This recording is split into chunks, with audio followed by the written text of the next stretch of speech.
Bonjour à tous et bienvenue pour cette nouvelle journée de vacances ensoleillée en plus en ma compagnie. Alors aujourd'hui, je vous ai donné rendez-vous en Outre-Forêt. C'est une région qui est située à l'extrême nord de l'Alsace, à peu près 30 km de beach, on va dire par exemple. Alors il y a de quoi faire. Je vais vous montrer ce qu'il ne faut surtout pas louper. Randonnée, châteaux forts médiévaux, maisons à colombage. Et pour notre première destination, un indice, on l'appelle le nid d'aigle imprenable. C'est parti!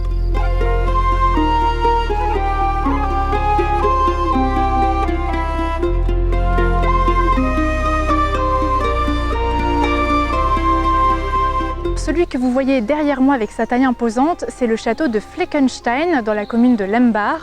Alors c'est quand même un site historique très intéressant par plusieurs aspects, sa taille imposante, son architecture, mais aussi son histoire sur plusieurs siècles. Allez, on y fait un saut.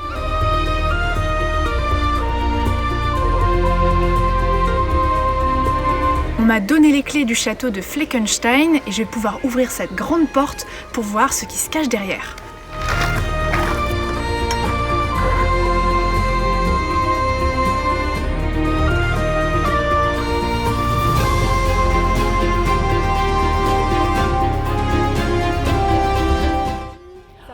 Bonjour Irani, qu'est-ce que tu fais ici? Eh ben je viens profiter du lieu pour une petite journée de vacances. Ah bah c'est sympa de revenir au Fleck. Ah ouais, avec plaisir. Et j'ai quelques questions à te poser. Alors déjà pour nos téléspectateurs, sachez que 70 000 personnes viennent ici par an. Qu'est-ce qu'on vient chercher comme ambiance, comme expérience ici au château? C'est un énorme rocher sur lequel on a bâti un château, un palais seigneurial. Évidemment, voilà les restes, mais ça donne une idée de ce que c'était. Et qu'on a excavé pour monter à l'intérieur du rocher. Donc il est en partie troglodytique. Et on a construit contre. C'est un château qui existe depuis le XIIe siècle et qui est le plus important de la région. On est aux confins de l'Alsace du Nord, de l'Alsace du Palatinat et de la Moselle, et dans le coin, c'est le plus gros et c'était les seigneurs les plus puissants.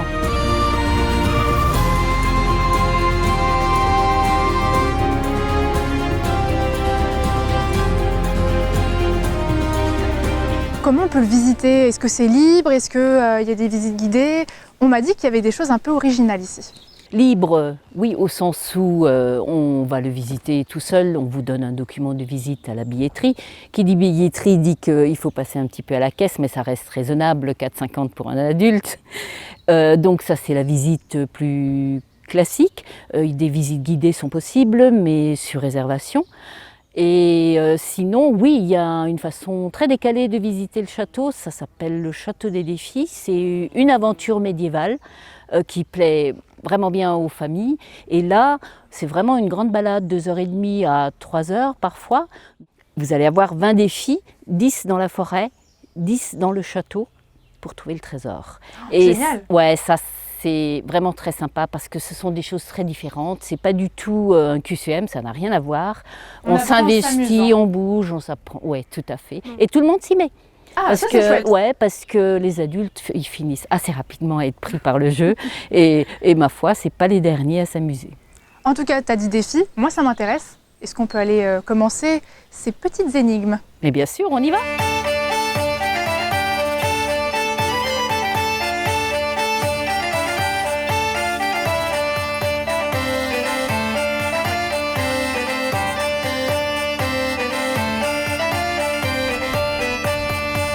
Donc là c'est la dernière énigme, il faut que je trouve la bonne combinaison pour le trésor, je pense savoir laquelle c'est.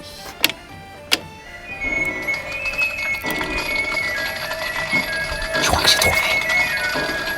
Ça y est, j'ai enfin trouvé le trésor, mais je vous en dis pas plus. Que vous soyez entre amis, en famille, en duo, n'hésitez pas, venez participer à l'aventure.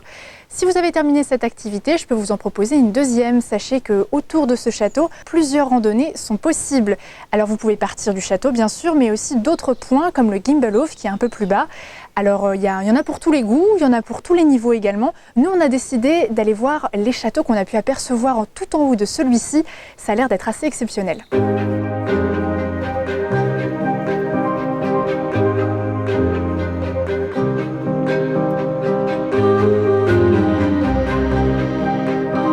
Donc là là, on se trouve près des ruines du château de Löwenstein. C'est assez intéressant parce qu'à partir du XIVe siècle, c'est un repère de brigands. Ils s'amusaient à aller sur les routes pour dépouiller les marchands, les pèlerins. Donc c'est la petite légende de ce château.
Alors ça y est, on est à notre deuxième destination du jour, à Kutzenhausen, plus précisément à la maison rurale de Loutre-Forêt. Alors c'est un ancien corps de ferme du XVIIIe siècle qui a été restauré pour en faire un musée qui vous permet de revivre le monde des années 30, le monde rural. On y apprend les modes de vie, la vie de famille qui était très hiérarchisée, quoi d'autre encore, les méthodes de conservation de certains aliments, les métiers qu'il pouvait y avoir au sein de la ferme. En tout cas, c'est une liste qui n'est pas exhaustive parce qu'il y a énormément de choses à apprendre ici. Alors je vous propose de faire un petit tour avec moi et puis on aura l'occasion de discuter avec Bernard qui est l'un des bénévoles.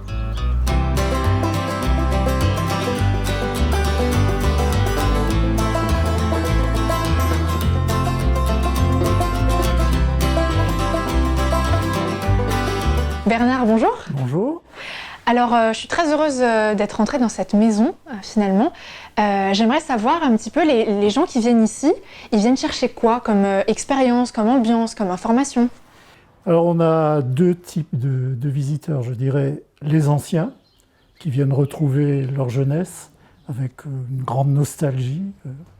Et les jeunes qui viennent découvrir le mode de vie à la campagne avant la motorisation, avant les tracteurs, avant le pneumatique, donc à l'époque des charrettes en bois, voilà, et qui viennent s'immerger dans cette ambiance, qu'on leur fait découvrir en visitant les lieux, mais en pratiquant également des ateliers, par exemple de barattage du beurre, des ateliers de confection de beignets, ça dépend des moments de l'année, donc on adapte les animations.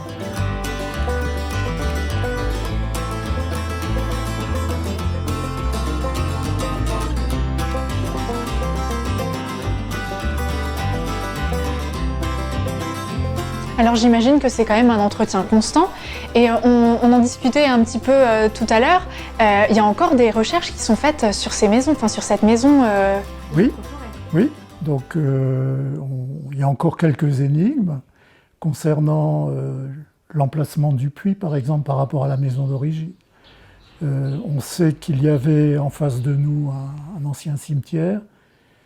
Il y a quelques années maintenant, une vingtaine d'années quand même, on a découvert un sarcophage à côté de l'église.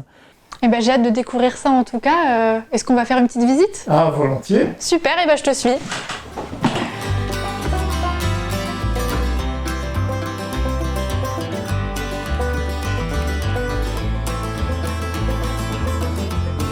Bon Georges, tu veux pas me dire ce qu'il y a? T'as pas parlé de tout le repas? Bon, c'est pas grave, hein, je te laisse dans ton coin. J'ai envie de te dire que c'est terminé. Hein. On va laisser Georges un petit peu méditer. Pendant ce temps-là, moi je peux vous dire qu'on se trouve dans le grand séjour. Alors ici, chaque élément du mobilier regorge d'anecdotes. Je ne peux que vous inciter à venir faire des visites guidées et les bénévoles pourront vous donner chaque détail. Alors comme le veut la tradition dans notre émission, on va chercher un petit souvenir et cette fois-ci c'est un souvenir à boire, avec modération bien sûr.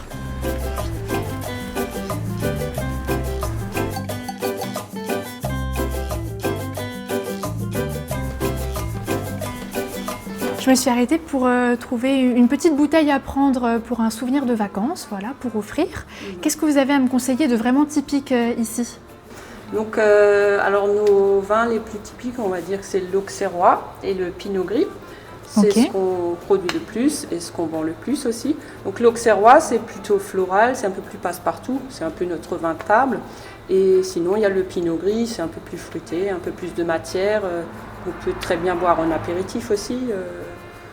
Donc voilà, donc c'est les deux produits phares, on va dire. Bah, je pense que je vais plus partir sur le Pinot Gris et avec ça, j'aimerais me faire un petit panier garni.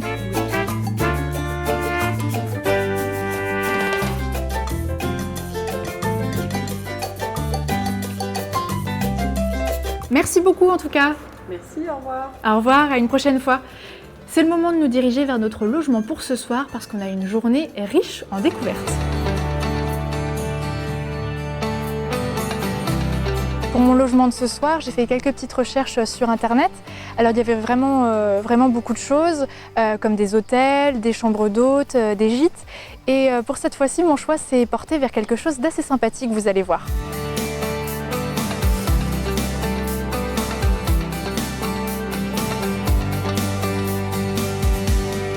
Bonjour Déborah. Bonjour Uranie.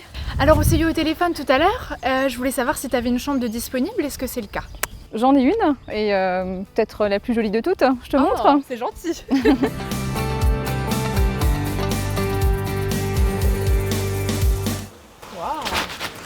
Alors elle est semi-enterrée, elle est à la même température toute l'année.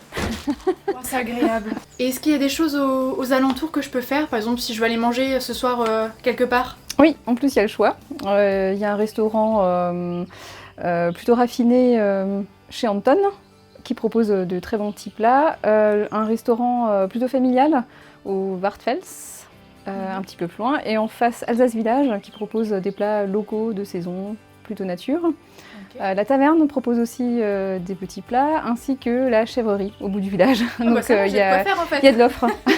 Il y a de l'offre. Super. Bah, merci beaucoup en tout cas Déborah. Avec plaisir. Je vais bien me plaire ici.